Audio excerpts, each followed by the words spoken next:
நான் கடவுள் என்று குறிப்பிடுவது உலக ஜனங்களுக்கெல்லாம் உள்ள ஒரே கடவுள் அவர்தான். இஸ்லாமியங்கிற இறைவன் அல்லாஹ், இந்துக்கள் கூப்பிடுகிற தெய்வமே ஆண்டவரே அவர்தான் கடவுள். கிறிஸ்தவர் கூப்பிடுகிற வணங்குகிற யெகோவா என்னும் நம்ம கொண்ட தேவனாகிய கர்த்தர், இயேசு மேல பார்த்து கூப்பிடுற பிதாவே தேவனாகிய கர்த்தர், அவர்தான் கடவுள், உலக ஜனங்களுக்கெல்லாம் உள்ள கடவுள். அவர்தான் 2008 முதல் தம் ஆவியான அபிஷேகப்படுத்தி எங்களுடைய இருந்தத்துக்கு கூறி வருகிறார், பலவற்றையும் கூறி வருகிறார். பல பல பலவற்றை எல்லாமே மாமனித மாற்றி ஒளிபரப்பு வருகிறது. அப்படி என்ற எல்லாவற்றையும் மறுத்து கூற வேண்டும் என்றால் நான் யார்?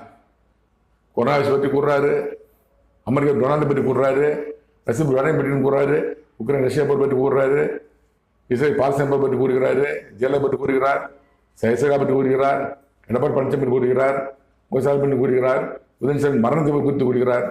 இவ்வளவு ஏன் பேசுறா